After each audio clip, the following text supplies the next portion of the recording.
With hospitality and tourism making an enormous contribution to the UK economy every year, growth for the sector is high on the political agenda and demanding ever more support from the government. Tourism Minister Helen Grant has been visiting some of the sector's current and future leaders to find out what Whitehall should be doing to support hospitality. Sarah Lockett reports. Tourism Minister Helen Grant arrives at the House of St Barnabas in London's Soho to meet a former apprentice. Hello John, how are you? I'm good, thank you very much. Very nice to meet you. You caught me in the middle of work. Have you? Quite right too. John Smallshaw is now a kitchen porter after starting here as an apprentice. He thought his life was lost to drug addiction, but now he's turned his life around.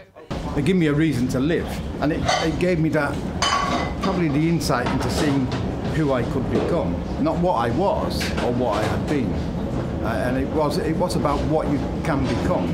Hello there. I'm Aaron. Then upstairs at this not-for-profit private members club, the minister met other apprentices and former apprentices.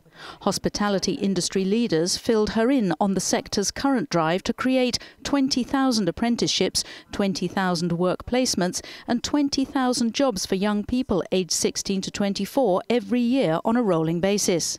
But they can't do it alone, and they asked for some £500,000 of government money to share best practice.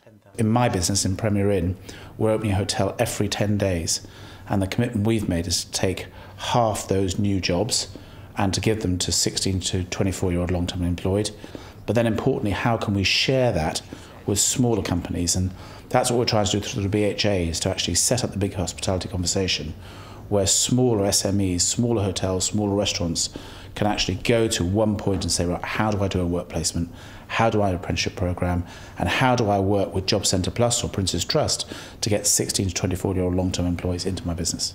The minister may not be able to pledge cash, but she's proposing a tourism council to give the sector a voice in Whitehall. We're doing as much as we possibly can. We've got tourism being included in the next wave of Trailblazers, which is a government scheme that's happening to help industries develop a national standard really for apprenticeships, and I think that will help the sector go from strength to strength.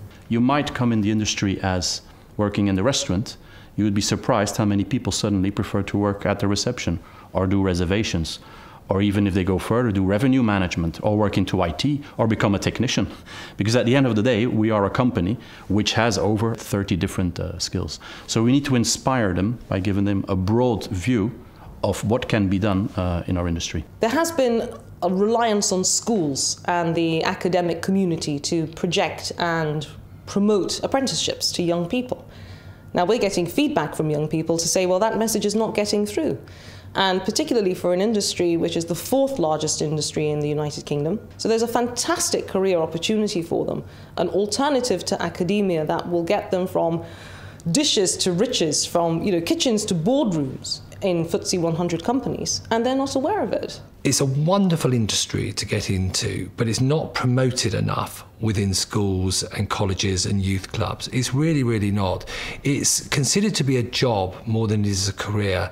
And I think, getting into hospitality, any type of hospitality, from front of house to any single job you might find in hospitality, there is an amazing career path, and it can be a very rewarding, and actually it can be a very lucrative career path. The meeting gave everyone food for thought, especially the aim that if every one of the UK's 240,000 hospitality businesses created one job for a 16 to 24-year-old, youth unemployment would be cut by a quarter.